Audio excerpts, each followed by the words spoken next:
Hello guys, welcome to Priya's world YouTube channel. నేనైతే ఈ special వీడియోతో అయితే మేము ముందుకు వచ్చేసాను ఫ్రెండ్స్. చూస్తున్నారు కదా, ఇది వచ్చేసరికి వైజాగ్ బీచ్ అనమాట. వైజాగ్ అంటే బీచ్ అంటేనే వైజాగ్. ఇది వచ్చేసరికి మార్నింగ్ వ్యూ అండ్ నెక్స్ట్ ఇది వచ్చేసరికి అయితే night time view. Morning view బాగుంటుంది, దానికన్నా కొంచెం ఎక్కువ నైట్ వ్యూ కూడా సూపర్గా ఉంటుంది. చూస్తున్నారు కదా, నైట్ టైం ఈ లైటింగ్స్తో చాలా అంటే చాలా బ్యూటిఫుల్గా ఉంది కదా ఆర్కే బీచ్. నాకైతే చాలా అంటే చాలా ఇష్టం వైజాగ్ అంటే. అండ్ మీరు కూడా కమెంట్ చేయండి మీ ఫేవరెట్ ప్లేస్ని, చూద్దాం ఎంతమందికి వైజాగ్ అంటే ఇష్టము. ఇక్కడ చూస్తున్నారు కదా, వేవ్స్ చాలా అంటే చాలా బాగా వస్తున్నాయి. ఇక్కడ చూడండి, పైకి అయితే వచ్చింది వేవ్, నెక్స్ట్ లెవెల్ ఉంది. అలాంటివి చూస్తూ ఉంటే అబ్బా, ఆ ఫీల్ చాలా అంటే చాలా బాగుంటుంది.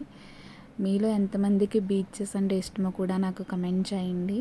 చూస్తున్నారు కదా, చాలా అంటే చాలా ఉంది. ఈ నైట్ టైంలో ఇలా బీచ్లో కూర్చుంటే ఆ ఫీల్ వేరే లెవెల్ ఉంటుంది. మైండ్ కూడా చాలా పీస్ఫుల్గా ఉంటుంది. చూస్తున్నారు కదా friends, the most beautiful Vizag beach. Thank you friends. Please like, share and subscribe to our YouTube channel.